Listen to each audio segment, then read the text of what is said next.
جندين دان شو السمع الجماعة نغلي ياخذ ريوالن الله يذكركم مثيل نموت ونموتها واني مخزن ونموت. نهار 29 يوليو صدر جلالة الملك خطاب العرش وقال فيه بزاف ديال الحوايج، ولكن جوج كلمات هزوا الرأي العام المغربي. هاد جوج ديال الكلمات اختصرت الواقع اللي كيعيشو المغرب غادي بسرعتين وربما اكثر. غير انه مع الاسف ما تزال هناك بعض المناطق لا سيما بالعالم القروي تعاني من مظاهر الفقر والهشاشة بسبب النقص في البنيات التحتية والمرافق الأساسية، وهو ما لا يتماشى مع تصورنا للمغرب اليوم ولا مع جهودنا في سبيل تعزيز التنمية الاجتماعية وتحقيق العدالة المجالية. فلا مكان اليوم ولا غدا لمغرب يسير بسرعتين. المغرب فيه وفيه، كاين المغرب ديال الطبقه الهشه وكاين المغرب ديال الطبقه الغنيه، كاين المغرب وكاين موروكو. الناس اللي عايشين في موروكو عايشين واحد الحياه. الترافاي اللي داروا لي زوفري مانيفيك باش en 14 mois اللي داروا فرانشمون انكرويابل. وانا درت لو 5 سبتمبر باش نشوفوا المنتخب يلعبوا لا بروميير فوا في ستاد وديما المغرب. والناس اللي عايشين في المغرب عايشين حياه اخرى. نور جندين دان شو السمع الجماعة نغلي ياخذ ريوالن الله يذكركم مثيل نموت ونموتها واني مخزن ونموت. مؤخرا خرج واحد القرار طبق على الناس اللي في المغرب اللي غادي بسرعه بطيئه، السرعه ديال الفكرون. القرار كان هو منع الدراجات الناريه من انها تفوت 58 كيلومتر في الساعه. بزاف ديال الناس تصموا من هذا القرار العشوائي، والسؤال الان اللي كيطرحوا المغاربه كاملين هو علاش المغرب غادي بسرعتين ماشي وحده؟ علاش المغرب ما غاديش بسرعه وحده؟ علاش المغرب غارق وسط العشوائيه في القرارات اللي كضر غير الدرويش اكثر ما كتنفع؟ علاش المغرب ما بغاش يزيد لقدام؟ اللي كيتامل في الوضع كيحس بان المغرب مفقود فيه الامل. هاد الاسئله كامله ماشي سهل انك تجاوب عليها، ولكن تقبيات الشيء اللي غادي تسمع في الفيديو غادي يخليك بلا نعاس. الا كملتي هذا الفيديو اليوم ما غاديش تنعس، خاصه ملي غادي تعرف داكشي اللي ما عمرك عرفتيه. انا عزيز ما ازق بالدارجه. الهدف ديالي من هذا المحتوى نخلق واحد التاثير اللي هو زوين. خلي واحد لايك الفيديو وخلي شي تعليق، ولا ما لقيت ما تكتب الحمد لله. هذا المغرب وهذا موروكو، بلاد وحده ولكن بلاصه ما كتشبه اختها. كاين المغرب النافع والغير النافع. موروكو هو المغرب النافع، والمغرب الغير النافع كيتسمى بالمغرب بالدارجه المغربيه. في موروكو كنلقاو الطبقه المتوسطه العليا والطبقه الغنيه، وفي المغرب كنلقاو الطبقه الفقيره. في موروكو كنلقاو ثقافه في شكل، لهجه في شكل، وغالبا كتكون على شكل فرنسي مشلضه بشويه ديال الدارجه. الستيل ديالهم في العيش مختلف على الستيل ديال البقيه ديال الناس. الا تولدتي في موروكو غالبا غادي تلقاها واجده، وغادي خصك غير تكمل في ديك الطريق اللي ديجا لقيتيها مرسومه. الناس ديال موروكو كيتخطط لحياتهم قبل ما يتولدوا، كيتحط ليه البلان غادي يمشي عليه، كيفاش غادي يلبس، فين غادي يقرا، شنو هما اللغات اللي خاصو يتقن، شنو هما المناصب اللي غادي يشتف في المؤسسات ولا الوزاره ولا في البرلمان، ولاش من شركه غادي يولي المدير ديالها. ما يمكنش تولد في موروكو تكون موظف تالف، دور كتلقى اللي يعاونك باش تلونسا وتوصل داكشي اللي بغيتي. في موروكو كنلقاو الطرق زوينه، الشوارع نقيه، البيئه مزيانه. في موروكو كاينين فيلات، شقق من الطراز الرفيع، شركات، فنادق، حدائق في المستوى. المهم نيفو عالي في الحياه، لدرجه انك ممكن تشك وتقول واش فعلا هادشي كاين، واش فعلا هادي المغرب، واش فعلا هادشي كاين في بلادي، واش هذا هو لو ماروك.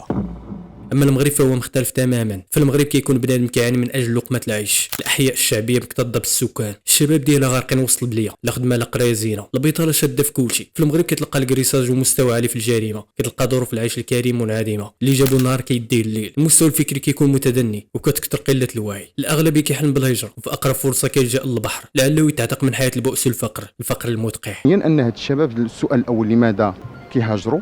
مؤكد انهم كيهاجروا بشكل عام أنهم يبحثون عن الأحسن. هل هذا الأحسن لا يوجد في البلد أم هناك دوافع أخرى؟ لا. مقطع فيديو يوثق لوصول مهاجرين مغاربة على متن قارب إلى سواحل جزر الكناري الإسبانية. في المغرب كتحس بان الناس فاقدين الامل، الموت بالنسبه لهم احسن من الحياه، كلشي كيتشكى من غلاء المعيشه، والاغلبيه غرق في الكريديات مع مول الحانوت. في المغرب ما كتلقاش حدائق في المستوى، ولا لقيتيها كتلقى الكراسه مهرسين وخلاو فيهم غير الحديد، والحيوطه كتلقاها كلها موسخه، شي فيها لوغوات ديال الفرق والالتراط، وشي مكتوب عليه ممنوع البول. في المغرب كتلقى البلاكه ديال 60 مسحات، والتروطوار محفور، والبريك ديالو مسروق من واحد باغي يبني بيت في الكريان. في المغرب كتحس بلي انت في شوارع ريو دي جانيرو، كلشي شاد كارو بيد وحده وكاس ديال القهوه بيد اخرى. غالبيه الناس كيكونوا منسيين وكتفكرون فقط في الانتخابات، يعني مره في 5 سنين. ولا سولتي كيقول لك الغربه خويا باش نصوفي، الغربه كتنادي، كلشي فاقد الامل في الحياه. هذا هو المغرب. دابا خلينا ندوزو للمغرب العميق، البلاصه اللي ما كيدوي عليها حتى شي واحد.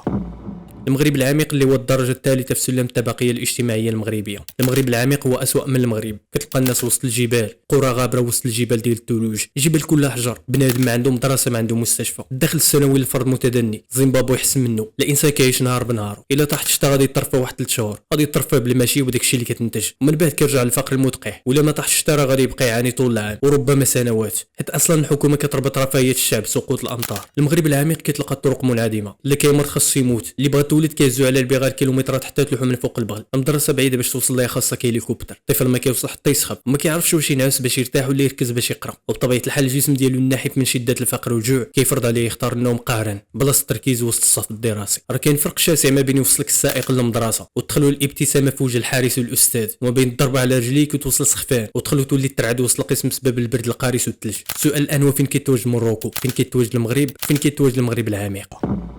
موروكو كيتواجد بالاساس في المدن الكبيره وكيتمركز في الشمال الغربي بدايه من الدار البيضاء حتى طنجه. هنا فين كاين موروكو بالضبط، وكاين في مدن اخرى بحال مراكش واكادير وفاس، ولكن هنا فين كيتمركز. نقدروا نقولوا بلي ان كل مدينه فيها موروكو وفيها المغرب، والمغرب راه كاين في الضواحي ديال هذه المدن وفي الاحياء الشعبيه والكريانات. كل مدينه كنلقاو موروكو وفي كل مدينه كنلقاو المغرب، والمغرب اكبر بكثير من موروكو والسكان ديال المغرب اكبر بكثير من السكان ديال موروكو. اما المغرب العميق راه كيتواجد في جبال الاطلس، خنيفره، ازيلال، دمنات، ميدل، الجنوب الشرقي الى غيرها من مناطق في المغرب، خاصه ديك القرى اللي كتواجد في الوسط ديال الجبال. اللي تولد في موروكو صعيب يحس باللي تولد في المغرب وفي المغرب العميق، لانه ما عادش جايبه وما حس بالحقره والاهانه وقله الحيله. والمصيبه هو ان اللي تولد في موروكو هو اللي كيكون في يده القرار، واللي تولد في المغرب وفي المغرب العميق كيتسنى هذا السيد اللي تولد في موروكو يحس به ويدير قرارات كتخدم مصلحته. ودا هو الوهم، والدليل هو فضيحه الماطر. كلنا عارفين بان الماطر في الشوارع كثروا ودايرين حاله كيتسبب الخوف والهلع للناس. كاين السرعه المفرطه، كاين حريق الضوء الحمر، كاين الكريساج، كاين بزاف ديال الحوايج. ولكن هادو فقط فئه من الناس اللي كيستعملوا هذا الماطر، لانه كاينه فئه كبيره كتعتبر الموتور جزء من المنظومه الرزقيه ديالها. كاين اللي كيخدم به التجاره، كاين اللي كيمشي به للخدمه بلاصه ما يتسخسخ وسط الطوبيسات والتاكسيات، وكاين اللي كيخدموا على عائلات كعمال التوصيل. المعضله هي ان القرار كان مشحف وغير مفهوم. الماطر كيدخلوا من الشركات وكيدوزوا من الديوان ومن الفحص التقني، وفاش كيشيل المواطن كيتم التوقيف ديالو بدريعه انه تجاوز 58 كيلومتر في الساعه. والحقيقه هي ان الماكينه صدور بعين كتجي معها كتفوت هذه السرعه. والسؤال المطروح هنا شنو هو الخطا ديال هذا المواطن صاحب الدراجه؟ ما عدلو ما زاد عليه ما نقص ما دار والو، وفي الاخير كتجي كتقول ليه راه ندير الفوريون الغرامه كتروح ما بين 5000 حتى 30000 درهم وممكن يضرب فيه الحبس. هل هذا يعقل؟ هادشي كان يدل على شيء، فهو يدل على العشوائيه في القرارات والقوانين. الا كان هذا القرار العشوائي اللي كنشوفوه هنا كيتطبق غير على اصحاب الماطر، فراه كاين 1000 قرار عشوائي كيتطبق على المغرب كامل، والتبعات ديالو اخطر وكتدمر اجيال. فمن هادشي كنقول للناس اللي كيضحكوا في هاد الناس اللي تشدوا لهم الماطر بلا ما تشفاو في بنادم، حيت مادام نتوما عايشين وسط هاد البقعه الجغرافيه فراه من المستحيل تسمى القرارات العشوائيه المشحفه. وكاين قرارات تخداو ودمروا اجيال واجيال، ومنهم ولادك وولاد ولادك. فمادام انت هنا طلب التسليم وقول لا حول ولا قوه الا بالله، حيت اليوم على اخوك والغد عليك.